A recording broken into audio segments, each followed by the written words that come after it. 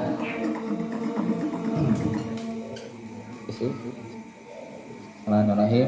Alhamdulillahirabbil alamin. Allahumma shalli ala Muhammad wa ala ali Muhammad. Rabbana ighfir lana dzunubana wa dzunubana wa dzunubana jamil muslimin wal muslimat wal mu'minin wal ahya minhum wal amwat. Doa masing-masing.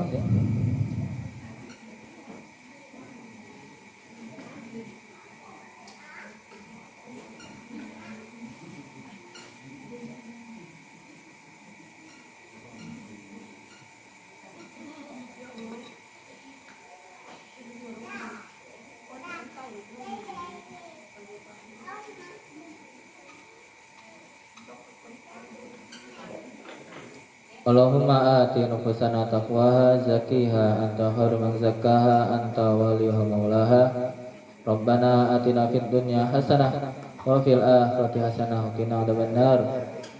Subhana rabbika rabbil izzati amma yasifun wa salamun alal mursalin walhamdulillahi rabbil alamin.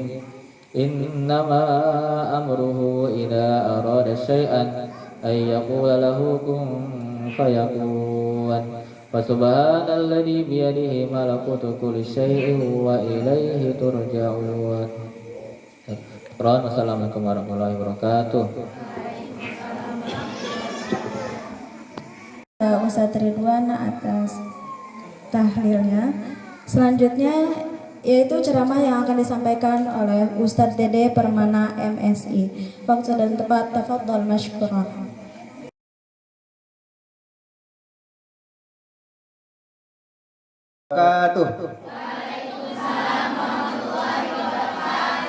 Masya Allah, dengar ucapan salamnya itu tadi seakan-akan saya melihat masa depan generasi-generasi muslim yang soleh dan solehah, insya Allah. Yang sama-sama kita muliakan ya, gurunda kita tercinta Al-Ustadz Bakhtiar Nasir SIMM, yang kita hormati juga Direktur Akal Islamic School ya, Ustadz Dr. Edi Sutarto, yang kita hormati Kepala Sekolah SMA Ustazah Nadia Fabarani, dan Kepala Sekolah SMP Ustazah Nurul Rizki Azizah ya, beserta seluruh dewan guru yang lain yang mungkin tidak bisa kami sebutkan satu persatu, namun tidak mengurangi rasa hormat kami sekalian, dan anak-anak Aklis ya, beserta keluarga besar Aklis Islamic School Jonggol yang berbahagia. Alhamdulillah, alhamdulillahil rahman, alamal Quran, khalaqal insan, alamul bayan. Asyhadu an la ilaha illallah wahdahu la syarikalah, lahul mulku wa lahul hamdu wa huwa ala kulli syai'in qadir. Allahumma shalli wa sallim wa barik ala sayyidina wa habibina Muhammad wa ala alihi wa sahbihi ajma'in wa mawala, amma ba'du.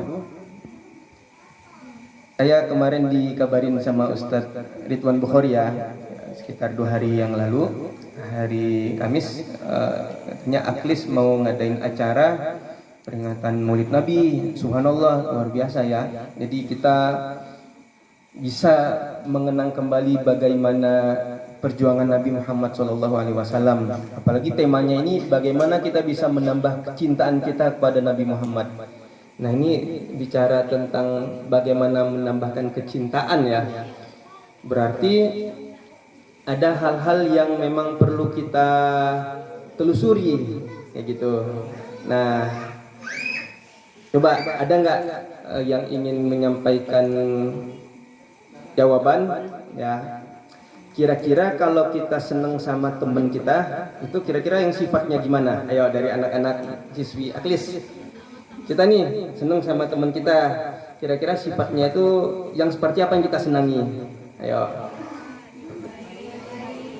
Baik, suka memberi makanan. Oke, ada lagi? Perhatian. Terus jujur, Masya Allah. Suka neraktir tadi ya, makanan. Oh, mungkin neraktir nggak cuma makanan, tapi keranjang di pesanan online kita langsung diokein gitu. Alhamdulillah ya, luar biasa. Jadi kita dengan sahabat kita, dengan saudara kita, dengan siapapun itu, ketika kita melihat ada tanda-tanda yang kita sukai, kita bisa kagum dengan dia, kita bisa respect, dan akhirnya pun kita bisa mengikuti apa yang kita rasa baik dari perbuatan-perbuatannya, kan gitu ya. Misalnya ada teman kita yang kita senangi, orangnya nih baik ya, suka perhatian, pengertian, suka memberikan sapaan, ya kan? Walaupun sapaan itu sederhana gitu ya, assalamualaikum, atau misalnya sapaannya sehatkah pagi ini, ya kan, atau apapun itu, yang penting ada kesan yang positif yang ditularkan. Nah, dari sini, apakah Rasulullah SAW itu memiliki beberapa karakter-karakter yang tadi kita sebutkan itu? Apakah beliau baik, suka ngasih makan orang lain, ya kan, perhatian, suka traktir dan lain sebagainya ya. Dalam hal ini ya jujur tadi kan Nabi Muhammad SAW kalau disebut baik bukan cuman baik lagi tapi sangat baik ya gitu. Karena apa? Yang kita lihat ya dari berbagai macam hadis-hadis yang ada, semua perkataan beliau itu sangatlah baik ya kan. Apapun yang keluar dari mulut beliau itu tidak pernah ada yang membuat orang lain tersakiti. Di sini sahabat Anas bin Malik radhiyallahu anhu, beliau memberikan kesaksian 10 tahun beliau bekerja membantu Rasulullah SAW, ya tidak pernah ada satu bentakan pun yang beliau dapatkan. Bahkan kalau beliau salah-salah dalam melaksanakan tugas, beliau tuh nggak pernah ditanya, kamu kok ngelakuinnya kayak gitu, kenapa nggak kayak gini, nggak pernah sama sekali. Jadi ya ketika salah nggak apa-apa, Nabi membalas dengan senyuman. Nabi mengarahkan bagaimana sebaiknya untuk melakukan tugas tersebut. Kalau misalnya ada orang yang tidak pernah membentak, kalian suka nggak kira-kira?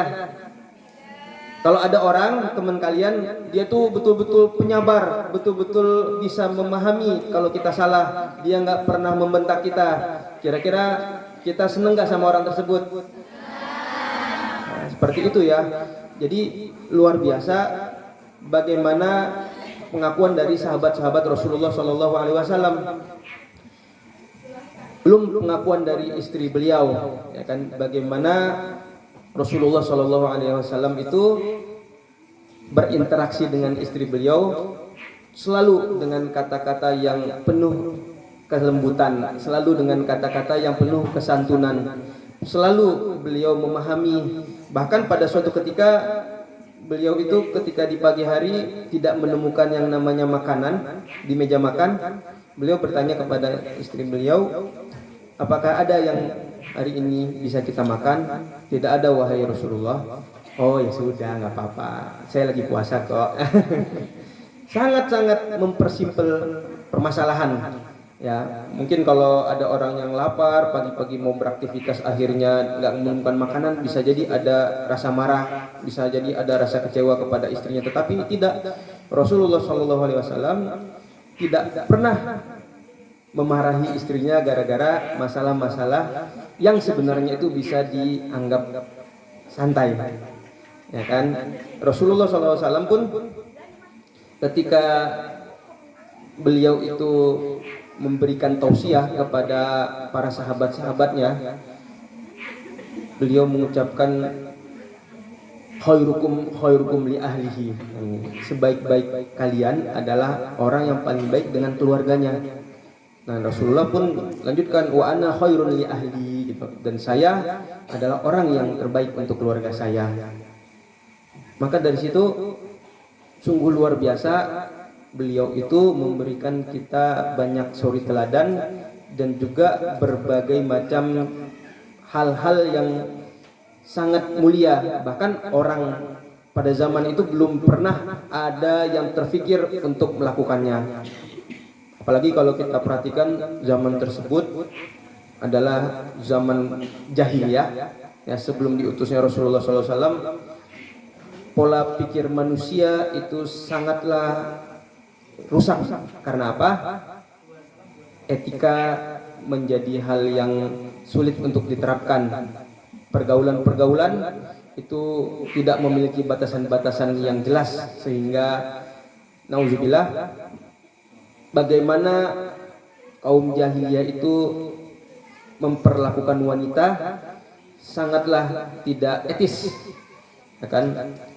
Saya lagi senang bahas-bahas tentang buku ini ya, Tahrirul Mar'ah, ya, ditulis oleh seorang ilmuwan dari Mesir, bahwasanya memang wanita di zaman jahiliyah itu tidak lebih dianggap seperti komoditas atau barang, ya kan? Dia bisa ditukar-tukar, dia bisa diperjualbelikan, dia bisa dibunuh sesukanya.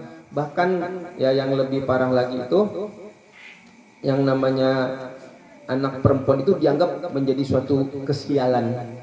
Nah di sini Nabi Muhammad SAW itu berusaha untuk merubah mindset masyarakat yang tadinya wanita itu dianggap kesialan. Nabi langsung perbaiki, bukan sial, justru kesenangan. Ya kan, ad-dunya kulluha mata', gitu kan. Wa khairu mata'iha al-mar'ah as-salihah. Ya, di dunia itu banyak kesenangan-kesenangan dan sebaik-baiknya kesenangan adalah wanita yang solihah. Jadi orang pelan-pelan menganggap wanita itu ternyata bagus loh. Dikeluarkan lagi statement-statement berikutnya, al-jannatu tahta aqdamil ummahat. Surga itu berada di bawah telapak kaki ibu. Maka dari situ ibu merasa bahagia yang tadinya dianggap sebagai sebuah sosok yang tidak berarti di masyarakat menjadi tinggi. Karena apa? Kunci surga itu terdapat pada keredoan sang ibu. Bahkan ibu itu 3 kali lipat Nabi ucapkan untuk si anak harus berbakti daripada ayahnya. Jadi peran Nabi Muhammad SAW itu kepada umat Islam semuanya, terutama kepada wanita, itu sungguh luar biasa. Bahkan nih momen Haji Wada itu kan berkumpulnya umat Islam terbesar ya dari berbagai penjuru. Nabi Muhammad sempat juga menitipkan pesan, istausu bin nisa'i khairan. Saya wasiatkan kepada kalian semuanya, berbuat baiklah kepada wanita. Jadi hal-hal yang sangat diperhatikan sama Rasulullah SAW itu adalah bagaimana agar umat Islam ini bisa bangkit, bagaimana kaum wanitanya bisa menjadi wanita-wanita yang solehah, wanita yang bisa berbuat banyak untuk membangun peradaban Islam.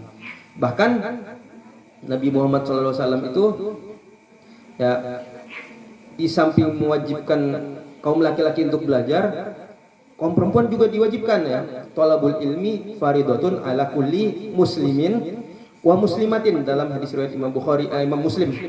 Ya kan, menuntut ilmu itu dahulu itu hanya diperuntukkan untuk laki-laki. Jadi wanita itu nggak punya banyak peran untuk belajar, untuk bisa membekali diri dengan kemampuan-kemampuan untuk bisa hidup dengan baik di masa depan. Jadi ya ibaratnya wanita itu udahlah nggak dianggap sebagai suatu hal yang berarti. Tapi Islam ya, khususnya usaha-usaha Nabi Muhammad SAW itu membuat wanita menjadi lebih berharga. Nah di sini kita bisa simpulkan ya dari berbagai apa yang Nabi Muhammad SAW lakukan. Beliau itu memiliki sebuah visi misi yang jauh ke depan. Ya, di antaranya beliau ingin ya, pihak laki-laki dengan pihak perempuan itu bisa berjalan bersama-sama tanpa harus mengecilkan satu pihak kepada pihak yang lain. Hadis beliau keluarkan lagi, an-nisa'u syaqa'iqur rijal. Perempuan itu saudara sebayanya laki-laki.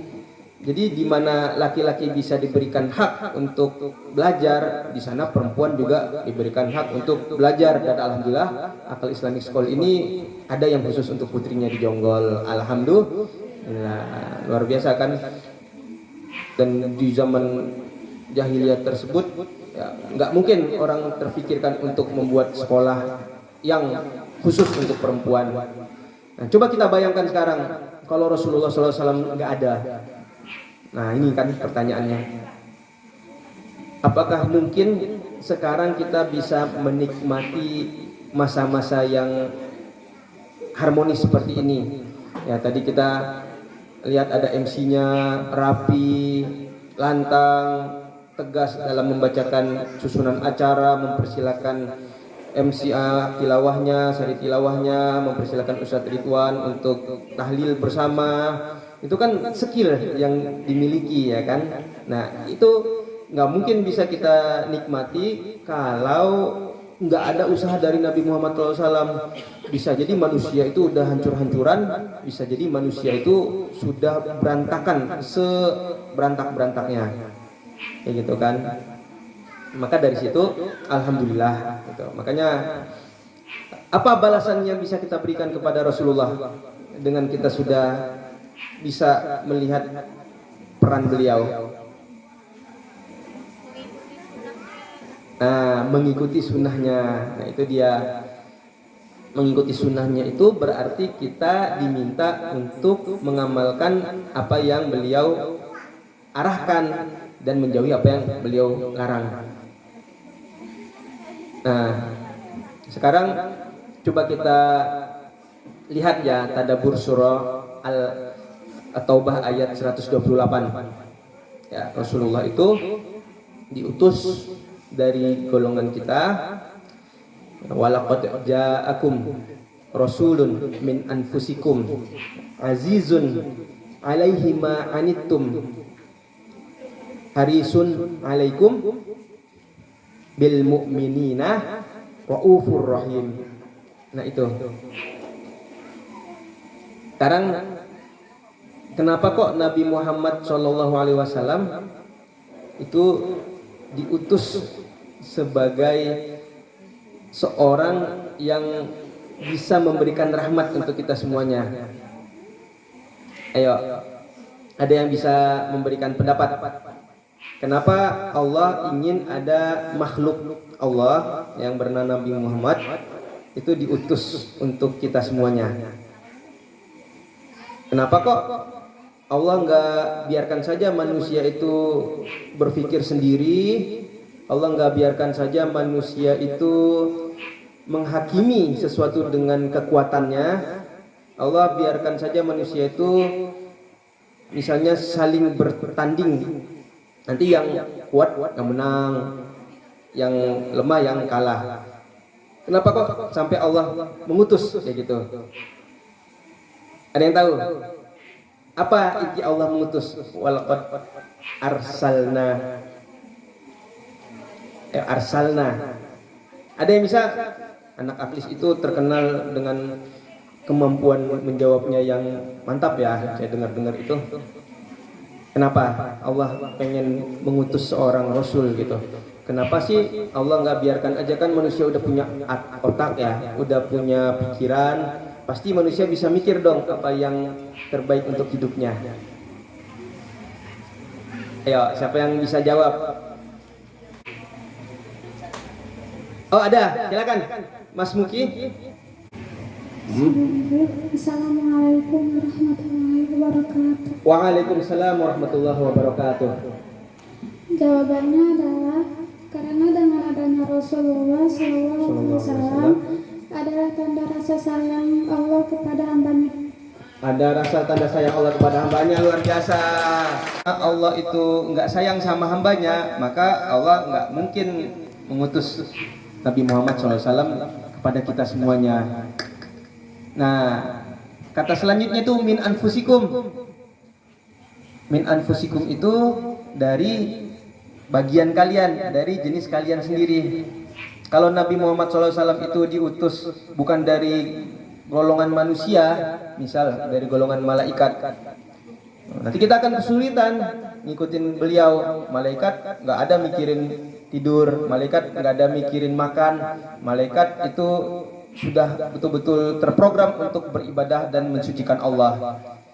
Makanya kalau Rasulullah SAW itu adalah seorang malaikat, kita nggak mungkin bisa mengikuti beliau, ya kan? Karena itulah Allah dengan kasih sayangnya mengutus dari golongan kita manusia. Nah, sifat Nabi Muhammad yang disebutkan setelahnya itu azizun alaihi ma anittum. Ya kan tadi dibacain ayatnya sama Ustaz Ridwan itu, sungguh berat rasanya ya, yang beliau rasakan itu apabila kalian menderita. Ya, beliau itu betul-betul tidak tega ketika melihat ada umatnya yang memiliki sebuah beban, memiliki sebuah kesulitan sehingga umat beliau menjadi tidak nyaman, menjadi tidak bisa untuk bergerak dengan bebas. Dan itulah sifat beliau ya. Makanya sebelum beliau meninggal, beliau itu masih sempat untuk mengucapkan ummati, ya kan, gimana nasib umatku, gimana nasib umatku nanti. Ya kalau misalnya orang-orang biasa mungkin yang dipikirkan bisa jadi cuman keluarga, bisa jadi cuman apa yang nanti saya tinggalkan itu bisa dimanfaatkan oleh sekelompok kecil. Tapi kalau Rasulullah SAW, beliau tidak hanya memikirkan keluarga atau sekelompok kecil yang ada saat itu, tetapi beliau sampai memikirkan umat beliau yang akan lahir selanjutnya hingga akhir zaman. Subhanallah. Maka dari situ beliau itu selalu memberikan arahan-arahan agar umat itu tidak mengalami kesulitan, agar umat itu tidak merasakan kegundahan, agar umat itu bisa bersemangat, bahagia, senang, dan juga beliau ingin kita itu selalu mendapatkan kelancaran dalam urusan-urusan kita. Maka dari situ ya Allah sampaikan, kalau misalnya ada umat beliau yang merasakan kesulitan, beliau merasa berat kayak gitu. Walaupun beliau sekarang ada di bukan alam dunia lagi, tetapi beliau masih dapat informasi-informasi dari Allah ya, tentang apa yang ada di dunia ini. Nah, contohnya yang jelas dalam hadis beliau, man shalla alayya sholatan sallallahu alaihi asyran fa sholatuhu ma'rudatun alayya. Rasulullah SAW bersabda, kalau ada orang yang bersalawat kepada saya satu kali, nanti Allah balas salawatnya itu kepada dia dengan doa-doa yang terbaik sebanyak 10 kali. Dan salawat yang disampaikan ke saya itu akan diperlihatkan kepada saya. Oh, si fulana salawat nih kepada saya, senang Nabi kan. Oh, si fulana sedang berzikir pada Allah sambil melantunkan salawat-salawatnya. Sampai makanya Rasulullah SAW itu selalu memantau apa yang ada di dunia ini. Ya, siapa yang jarang salawat, ya berarti dia belum bisa untuk banyak melakukan kedekatan sama Rasul Shallallahu Alaihi Wasallam. Tadi saya habis ngobrol sama Syekh Tajuddin, ya beliau ya prinsipnya sehari itu minimal 100 kali sholawat pagi, 100 kali sholawat sore. Dan itu adalah jumlah sholawatnya orang-orang yang lemah. Ini bahasa beliau. Ya, berarti kalau misalnya yang lemah 100, ya kalau mau yang kuat berarti lebih banyak lagi. Kayak gitu, ya nggak apa-apa, sholawat biasa ya, Shallallahu Alaihi Wasallam, sambil kita jalan ke kelas, ya kan, sambil kita mempersiapkan buat belajar, di jalan kita sambil sholawat misalnya, sambil kita jalan ke masjid, sholawat, sambil kita itu misalnya ada waktu kosong, sholawat, kayak gitu, ya nggak apa-apa, terus bersolawat, karena apa? Sholawat yang kita ucapkan itu sampai kepada Nabi, Nabi dengarkan langsung, Nabi lihat langsung, dan juga Nabi Muhammad SAW tahu mana nanti umatnya yang mencintainya benar-benar dan mana yang mencintainya itu tidak dengan tulus. Karena itulah ya, ketulusan dalam mencintai itu penting. Sekarang pertanyaannya, apa indikasi kita itu tulus dalam mencintai Rasulullah SAW? Tanda-tandanya apa? Ayo. Gimana? Ada yang punya gambaran? Kalau misalnya suami cinta ke istrinya, ya dia akan berjuang untuk bisa menafkahi istrinya. Ada anaknya, dia cinta anaknya, dia akan pikirkan untuk masa depan anaknya, disekolahkan dengan sekolah yang baik, diberikan pakaian, diberikan makanan dan lain sebagainya. Ya, kalau misalnya ada anak cinta sama orang tuanya, maka si anak akan berbakti, membuat orang tuanya bahagia, kan gitu. Nah sekarang kalau ada seorang muslim yang cinta kepada Nabi Muhammad SAW, nah kira-kira apa yang menjadi tanda-tanda, oh bener nih dia emang cinta, tapi ini dia bilang cinta tapi kok cuma di mulut gitu, nggak ada tanda-tandanya. Nah gimana caranya? Ayo yang bisa jawab silakan. Apa yang kira-kira ya tanda-tandanya kita bisa memperlihatkan cinta kita kepada Rasul? Oke silakan. nggak apa-apa itu ada mikrofonnya. Kata Ustaz Aci sambil berdiri nggak apa-apa, kayak biar bisa dilihat dengan jelas ya, ada kamera juga. Ditandai mungkin dengan selalu mengingatnya, dengan berselawat dan mengikuti sunnah-sunnahnya. Sallallahu alaihi wasallam. Ya, mengikuti sunnah-sunnahnya. Terima kasih banyak. Tepuk tangan buat teman kita. Nah, kita banyak mengingatnya. Kenapa kita harus banyak mengingatnya? Karena pikiran kita itu punya kekuatan yang terbatas. Kalau kita ingat sama satu orang, biasanya susah untuk mengingat kepada orang lain lagi. Ya kan? Kalau kita ingat sama satu orang, maka teman-teman dari orang tersebut akan terbawa ke dalam mindset kita. Ya, misal kita ingat kepada seorang guru, maka yang berkaitan sama guru tersebut pelajarannya, yang berkaitan dengan guru tersebut misalnya kerapiannya, ya, perbuatan baik yang ditirunya, kita ingat juga nih, oh guru itu selalu salam dengan senyum, kan gitu. Jadi kita ketika mindset kita dipenuhi dengan yang baik tersebut, kita ikuti. Nah, tapi kalau yang kita ingat misalnya hal-hal lain, ya kan, misalnya ada artis-artis yang operasi plastik gitu kan, yang dari daerah nun jauh di sana misalnya BTS, kita ingat itu, maka hal-hal yang berkaitan dengan itu pun juga akan kita ingat, apa lirik lagunya, bagaimana penampilannya dan lain sebagainya. Dan kadang ya ketika kita ingat suatu hal, maka hal-hal yang tidak senada dengan itu bisa kita singkirkan. Nah kayak gitu. Jadi disitulah ya, kalau kata Sayyidina Ali bin Abi Thalib, kalau seandainya jiwa kita ini tidak kita pakai kepada hal-hal yang baik, maka nah itu karena sifatnya jiwa itu ammaratun bisu ya, selalu ditarik-tarik untuk melakukan perbuatan buruk, maka dia akan gampang tertarik untuk melakukan perbuatan buruk. Nah, makanya di situ kalau kita ingatnya Nabi, maka di situ udah ada tameng. Jangan sampai yang tidak ada kaitannya sama Nabi itu ikut-ikutan nyempil, kayak gitu kan. Ya bolehlah kita bangga dengan tokoh-tokoh yang ada. Nah, tetapi kita ingat seandainya dia itu masih sejalan dengan Nabi Muhammad SAW, oke, kita ikutin, semangat dalam bekerja, semangat dalam memberikan kalimat-kalimat yang positif, itu boleh. Tapi kalau seandainya nanti ya, ada hal-hal yang bertentangan dengan Nabi, kita pilah-pilah. Oh dia orangnya genit ya, suka godain orang, udahlah. Nah gitu. Oh dia orangnya itu suka gonta-ganti pasangan, udah.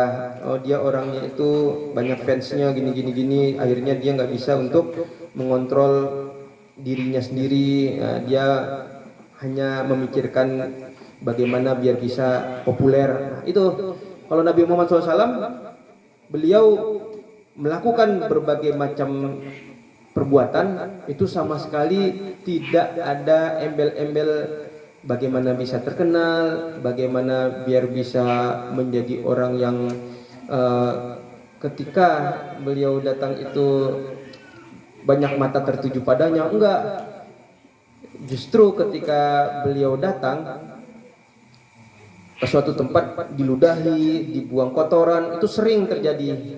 Bahkan ada satu kisah yang kalian mungkin juga kebanyakan sudah tahu, ada seorang kakek Yahudi kan, yang sudah tua renta disuapin makanan sama Rasulullah SAW.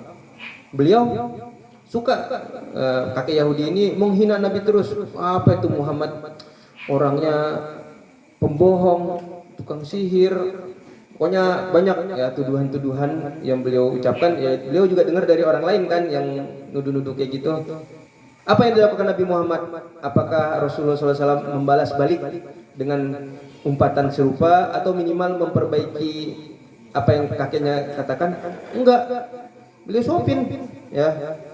Jadi kakeknya sambil menghina, menghardik, beliau suapin dengan lembut, dan memang beliau melembutkan sesuap demi sesuap dulu agar si kakek tadi bisa makan dengan enak. Soalnya kakek tadi kan udah nggak kuat lagi ya.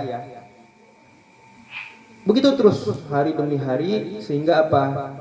Rasulullah SAW meninggal, digantikan sama Abu Bakar. Si kakek itu tetap menghina. Nah ketika tiba waktu makan, Abu Bakar yang nyuapin, ya dimuntahin sama si kakek kan, dilepeh. kamu pasti bukan orang yang biasa nyuapin aku. Iya kek. Terus siapa yang selama ini nyuapin aku? Kenapa dia nggak datang lagi? Dia sudah meninggal kek. Siapa itu orangnya sebenarnya? Nah dialah Muhammad yang selama ini kakek sebut namanya itu. Nangis kakek Yahudi itu sehingga apa? Langsunglah masuk Islam dan minta maaf. Jadi begitu mulianya akhlak Rasulullah, beliau tahu kakek Yahudi itu memang tidak perlu untuk dimusuhi, bahkan harus didekati, dan itulah yang menjadi pintu hidayah buat kakek tersebut. Makanya beliau tidak ingin, ya, jangankan kita umatnya yang merasa terbebani dengan pemikiran ataupun perasaan yang berat. Ya, orang yang memusuhi beliau pun ya, dari non muslim, beliau ingin ada kebaikan di dalamnya. Bahkan suatu ketika Nabi pernah ingin berhijrah, ya kan di Mekah ini udah nggak kondusif, suasananya betul-betul tidak nyaman, kita dimusuhi sama kafir Quraisy, harus cari tempat untuk hijrah. Nah sebelum ke Madinah itu sebenarnya Rasulullah SAW pernah pergi ke Taif. Nah Taif itu masih di dekat Mekah, bukannya disambut, yang ada malah disambit gitu ya. Nah Nabi Muhammad SAW sudah menyampaikan apa yang beliau ingin lakukan, ya, memberikan perbaikan akhlak, memberikan arahan bagaimana kita mengesahkan Allah dan lain-lain. Nah, tetapi karena orang tersebut tidak mau menerima kebenaran, bukannya duduk dulu meminta penjelasan, tapi udah ditolak mentah-mentah, dan anak-anak kecil yang ada di sana ikut ngejar, ngusir Nabi Muhammad sambil ditimpukin pakai batu kayak gitu. Apa yang terjadi? Ya, kaki Rasulullah SAW itu luka-luka karena kan padang pasir ada banyak batu dan keras. Nah, beliau istirahatlah di sebuah kebun korma, kebun anggur ya waktu itu. Dan di situ beliau ditawari sama malaikat penjaga gunung Akhshabin namanya, gunung di sekitar Taif itu. Wahai Muhammad, ini gunung yang ada di samping ini, saya yang Allah kasih tugas untuk menjaganya.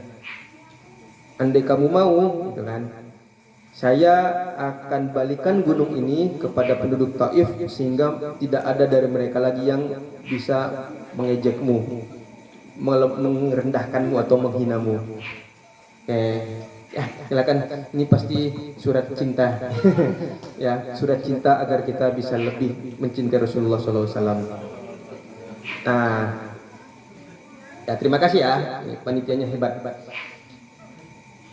Apa kira-kira yang Rasulullah jawab? Iya malaikat, sakit nih, berdarah-darah nih, wah, gitu kan, saya niat baik malah ditimpuk, gitu nggak kira-kira jawabannya? Jawaban beliau dicatat sejarah. Arju ayyakhruju min aslabihim aqwamun yuwahhidunallah wa la yusyriku bihi syai'a. Saya berharap, wahai malaikat yang jagain gunung Akhshabin ini, agar dari tulang sulbi mereka, dari keturunan-keturunan mereka itu akan lahir generasi-generasi yang akan mengesahkan Allah dan tidak menyekutukannya sama sekali. Jadi luar biasa, walaupun beliau diperlakukan betul-betul sangat tidak manusiawi, ya beliau datang baik-baik, yang ada malah diusir, dikejar-kejar sampai ditimpuk-timpuk dengan batu, akhirnya berdarah, kaki-kaki beliau capek ngos-ngosan, tetapi tidak ada rasa marah sedikit pun, tidak ada rasa dendam. Dan ketika sudah ditawarkan oleh malaikat yang bisa berkuasa terkait dengan gunung tersebut, beliau tolak mentah-mentah. Dan disitulah kelihatan akhlak Rasulullah Shallallahu Alaihi Wasallam. Jadi kalau kita itu masih dikatain sama teman kita masih dimusuhin, kita belum ada sampai ditimpuk-timpuk itu ya, berdarah-darah, ya otomatis kalau kita cinta sama Rasul, kita akan lebih mudah untuk mencontoh Rasul. Ya kan, oh teman saya mah masih marahan kayak gini aja kok, saya belum sampai dikata-katain, saya belum sampai ditimpukin pakai batu, masa sih saya nggak bisa memaafkan? Rasul aja yang udah ditimpukin tuh bisa memaafkan, ya kan? Bahkan yang lebih kelihatan lagi waktu Fatu Makkah, ya, bagaimana sifat mulia beliau yang memaafkan itu,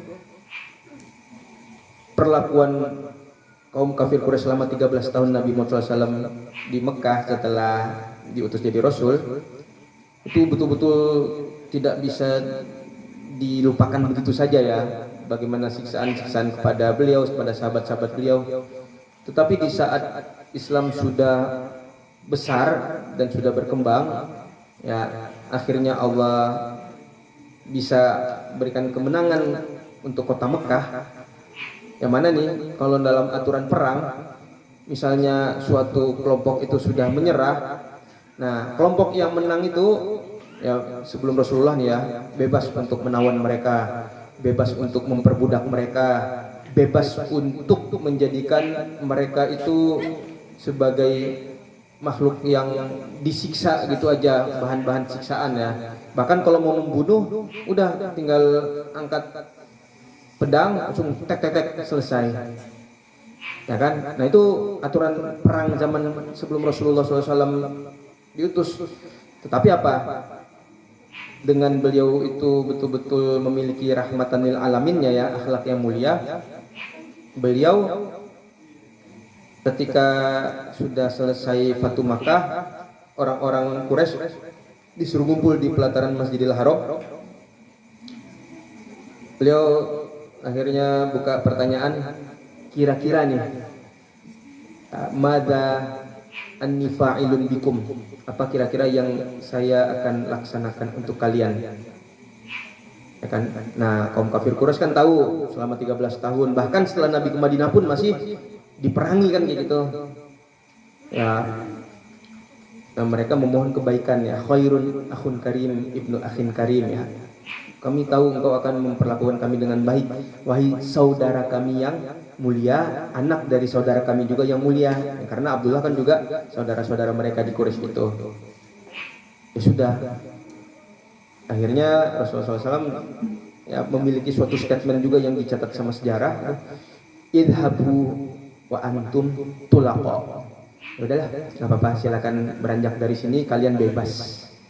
Bebas itu nggak ditawan, nggak dikenain hukuman pidana apapun, dan tidak dimusuhi, dan beliau membebaskan siapapun untuk pergi, tidak dipaksa masuk Islam, kayak gitu ya. Tapi pada akhirnya setelah terjadinya peristiwa pemaafan tersebut, banyak orang-orang yang respect sama Nabi Muhammad SAW dan mengikuti beliau untuk masuk Islam. Makanya di situ ayatnya ya, idza jaa nasrullah wal fath wa ra'aitan nasa yadkhuluna fi dinillahi afwaja fasabbih bihamdi rabbika wastaghfir innahu kana tawwaba, kayak gitu. Ketika sudah datang kemenangan, kamu melihat banyak orang yang akan berbondong-bondong masuk Islam, maka bertasbihlah kepada Allah. Ya, jadi singkatnya seperti itu. Jadi Rasulullah nggak pengen ya siapapun itu umat beliau yang memusuhi beliau merasa ada tekanan dalam diri beliau, dari kita semuanya. Dan beliau itu harisun alaikum, ingin segala kebaikan untuk kalian gitu ya, bahasa ayatnya. Tidak ingin ada suatu kemudorotan, tidak ingin ada suatu keburukan yang terjadi. Makanya banyak aturan-aturan yang beliau berikan untuk bisa membuat kita tertib dan nyaman dalam kehidupan kita. Dan akhirnya apa? Bil mu'minina raufun rahim. Dengan orang-orang beriman apalagi, beliau sangat berbelas kasihan dan sangat penyayang. Oke, mungkin itu saja ya.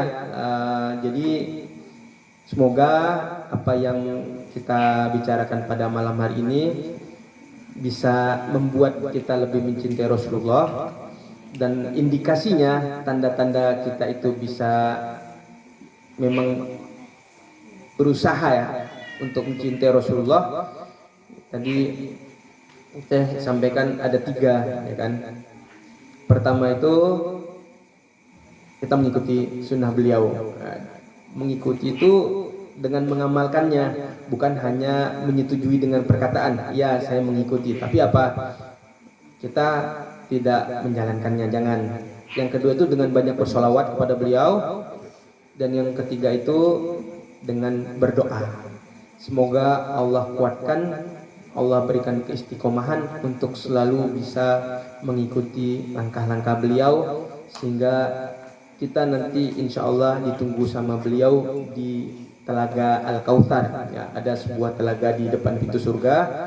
Jadi di situ orang-orang yang beriman yang mencintai Rasulullah itu ditunggu sama Rasul langsung di depan pintu surga itu untuk bisa minum sama-sama, karena sudah lewat berbagai macam proses ya, hari kebangkitan, ada yang namanya hisab, ada yang namanya mahsyar, hisab ya, ada ditimbang amal baik buruk, melewati berbagai proses tersebut pasti melelahkan. Tapi Rasulullah di situ ingin kita itu bisa berkumpul lagi bersama-sama, bisa minum di sebuah telaga tersebut, dan kita bisa masuk ke surganya Allah bersama-sama dengan wasilah kita mencintai Rasulullah Shallallahu Alaihi Wasallam. Mungkin itu saja ya, kurang lebih mohon maaf. Semoga bisa memberikan banyak ya hal-hal yang membuat kita semakin mencintai Rasul, karena ada orang yang butuh alasan untuk mencintai gitu ya.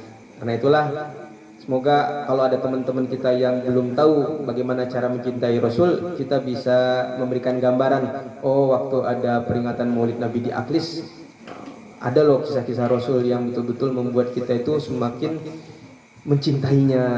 Bahwasanya beliau perhatian sama perempuan, beliau perhatian sama umatnya, beliau perhatian dengan orang yang tidak bersejalan dengan beliau juga. Mungkin itu saja.